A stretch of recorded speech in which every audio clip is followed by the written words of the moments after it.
Is this what y'all feel like when you use like Twitter or yeah, I guess just Twitter on night mode? Like, it's like all toned down and cool tones and blue and black. Like, ugh, this is terrible. I am a civilized person, so I only use my apps on day mode. Okay, I don't know what that night mode nonsense is, but we don't stand for it here in the SkittenSays community. Speaking of which, what up, Ho Biscuits? It's your girl Skitten, and we are here to watch a video called Legends Summarize Underworld Myths. This video was recommended to me, I think because I watched like all those history videos. So they were like, hey, if you like history, I bet you would like myths. And I was like, yes I do. So this is probably going to be the first of a few videos where I watch videos that like explain or just explore different myths. So let me know if there's any myths that you would like me to explore or look into. And also, I asked this on a previous video, but just let me know if there's any historical figures that you want me to like watch videos on or whatever. If there's anybody that you'd like think I need to know about or know more about, because I'm hella down for all of it. But don't recommend no Illuminati shit to me, okay? We're not doing the lizard people, okay?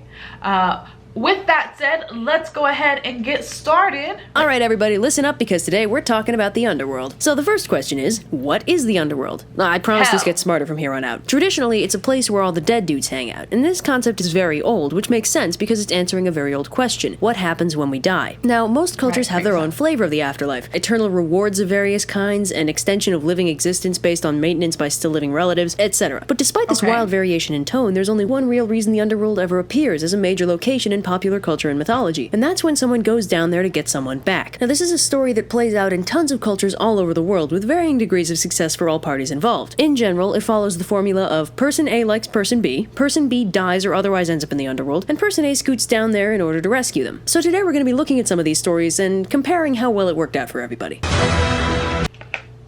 You talk very fast, but I like it. So we'll start off with a very old myth, maybe 4,000 years old, about the Babylonian goddess Ishtar. Now, Ishtar is a 4-star badass, goddess of a variety of subjects, but most notably love, fertility, and war. So, long story short, she had this husband, Tammuz, and he ended up dead. She tried to have a rebound romance with Gilgamesh, but he rejected her. So Ishtar is feeling pretty down about everything and decides, screw it, she's heading to the underworld to hang out with her dead husband. So she basically busts her way into the afterlife, going through 7 gates, and in each gate, she has to give up a personal accoutrement in the form of her clothing. It's like strip dying, the ultimate party game, played with your friends. But when she gets there, she learns that she can't see her husband because the underworld is, you know, for dead people. You don't just get to hang out there and party it up like you do in, well, a lot of other mythologies. I guess the Babylonians were a little more depressed about the whole thing. So upon learning that she can't see her husband, Ishtar tries to leave. But lesson number 1 of the underworld is that it's a lot easier to get in than out. And even Ishtar can't just bash her way back to the land of the living. So Ereshkigal, the queen of the dead, thoroughly unhappy with Ishtar crashing her pad, unleashes 60 diseases on her and imprisons her in her palace. But wait, you might say, I thought she was gonna rescue her boyfriend. What about the formula? Well, joke's on you. This story doesn't quite follow the formula I established. I'm such a reliable narrator. No, see, now that Ishtar's gotten herself locked up in the underworld, she's the one who needs to be rescued. Girl power? So Ea, a big smart ocean god, sometimes known as Enki, catches wind of the fact that Ishtar's gotten herself stuck in the underworld, and as a result, because she's a goddess of fertility, nothing, fertile is happening on Earth. This is obviously bad. So he constructs this gender-ambiguous individual, Asu-Shunamir, to go down there and rescue her. So Asu-Shunamir pops down into the underworld and, after charming Ereshkigal with their ambiguously gendered wiles, asks her to show them some of the water of life, which she does. So Asu-Shunamir casually sprinkles some of that magic life water on Ishtar, who is immediately restored to full HP and starts sprinting for the exit. Unfortunately, Ereshkigal finds this highly offensive and curses Asu-Shunamir and everyone like them to live in the shadows and be outcast from society. So when they reach the surface and Ishtar learns about this curse, she's like, wow, that bites. I don't know. Have the gift of healing and prophecy, I guess? Does that help? Okay. So the lesson of this particular legend is, if you're gender non-binary, you're magic, Ishtar loves you, and even the Queen of Hell thinks you're hot. Hey. No! You said pause to read, but you didn't give me enough time to do that. Okay, In another version of the story, Tammuz isn't dead at the outset and instead sacrifices himself to save Ishtar from the underworld. Then Ishtar in turn goes and rescues him by having his sister Geshtinana take his place in the underworld 6 months out of the year. This is used to sort of explain seasons and also provide convenient parallels to both Persephone and Jesus, but again, mythology is notoriously inconsistent and there's no right version of the story. Also, given the crazy amounts of mythological cross-contamination with people retelling myths in ways that better conform to their personal religious system, there's no way of knowing what the original story was, or even if there was one. That is 100% true, and that's part of why being a historian slash someone who studies mythology is so freaking fascinating, and that's why that is my chosen career field. Side note, is anyone else finding it a little sketchy that this 4,000-year-old legend has more queer representation than most modern television? So next up is a pretty well-known Egyptian myth. If you've ever studied Egyptian mythology, you already know this one. Now, Egyptian mythology is very convoluted, but this story is pretty simple by mythological standards. Also, bear in mind that this is only one version of this myth, and the timeline of events in the story is highly variable from version to version. I'm pretty sure there's like 6 different versions of this myth. So, sorry if you know a different one and think I'm wrong. Feel free to complain about it in the comments. So Osiris, right? He's the main god of the Egyptian pantheon, oldest son of the sky goddess Nut, and he's married to his sister Isis. Don't worry, so that's fine. All the cool pharaohs do it. Similarly, Osiris's younger brother Set is married to their sister Nephthys. So Osiris rules Egypt as the first pharaoh and is basically the best dude ever. But Set catches a big old case of the Claudiuses and decides to murder him and take his place as pharaoh. So Set hosts a big party for Osiris, and when everyone's good and drunk, he whips out a big fancy sarcophagus and says he'll give it to whoever fits inside it the best. Wow. Okay, sorry Osiris, but at this point you kinda deserve this. So Osiris gets sarcophagus to death, unsurprisingly, and tossed down the Nile, while Isis takes this as an omen of things to come and runs away with her infant son Horus so that neither of them get a similar treatment. So Isis starts trying to track down Osiris's corpse to give him a proper burial, but this proves unnecessarily complex because somewhere along the line Set decided to tear Osiris's body into 14 pieces to make things even more difficult for everybody. So Isis and Nephthys, who's decided her husband's kind of an asshole, managed to reconstitute Osiris little by little, inventing the mummification process as they do. But, unfortunately, Osiris ends up missing a,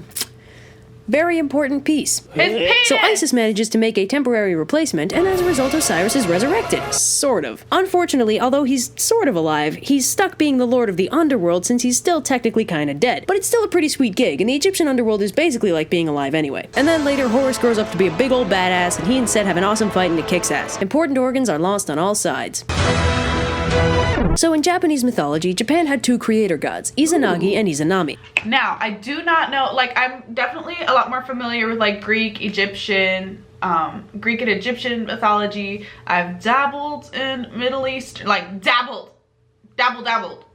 But Japanese mythology is a completely foreign, no pun intended, is a completely foreign entity to me, so this is pretty cool for me. Pretty excitamente. They married and created an island to live on, then started cranking out more gods.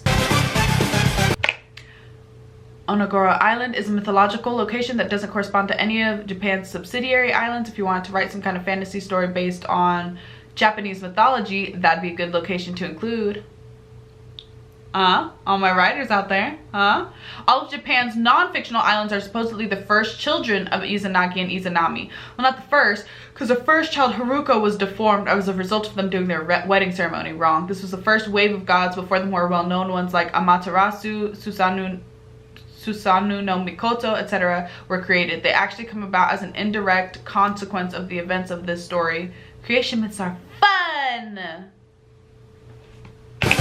So anyway, Izanagi and Izanami have a ton of kids, but unfortunately, one of the kids turns out to be a little too hot to handle. He really warms the heart, really lights up my life. He's positively radiant. Izanagi, I'm dying. What? But I'm just warming up. Izanagi? Wow, come on, where's the fire? So anyway, yeah, Izanami is horribly burned as a result of giving birth to Kagutsuchi, the fire god, and ends up dying. This understandably sucks, but Izanagi is a god and just goes down to Yomi, the underworld, to get her back. So he pops down to Yomi, and Izanami tells him she'll try and figure something out with the gods of Yomi, but he has to not look at her in the meantime, at least not until she figures something out. Izanagi's like, sorry, what's that? It's too dark in here, I can't hear a thing. And immediately busts out a torch, whereupon he sees that Izanami's all corpseified and gross. So Izanami's pissed he didn't listen to her and sends a bunch of monsters after him in retribution, whereupon he blocks the entrance to the underworld with a huge boulder and they break off their marriage. Till death do us part, am I right? God damn it.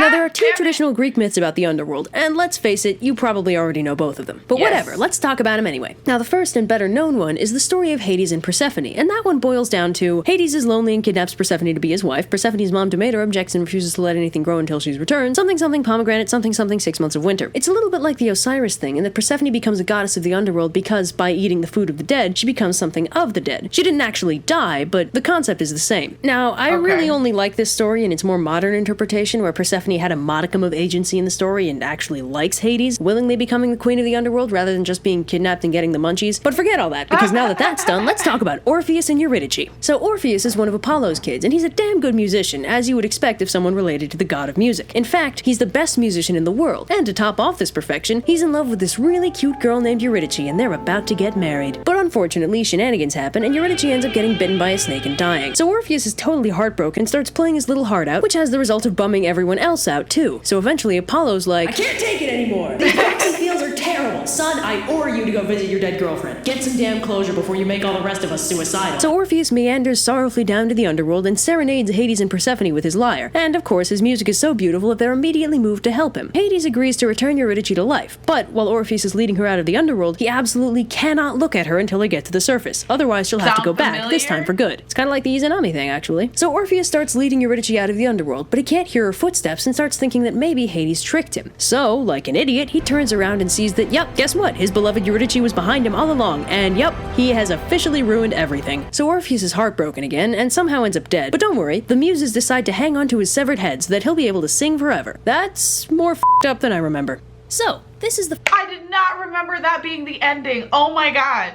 Okay, well, I hope you enjoyed that journey to the underworld with me. I really enjoyed this. I feel like the animation was on point. I loved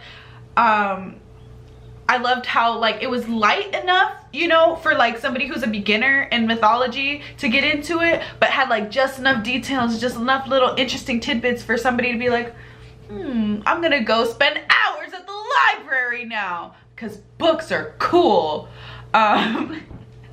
But no, I really enjoyed this. I think the production was amazing. Like, I just had a really amazing time with this. So I am definitely looking forward to watching another couple of these actually. Let me know if you guys see any interesting titles of these, or like I said, anything like that. But until then, peace out, Ho Biscuits. Is Skitten lit.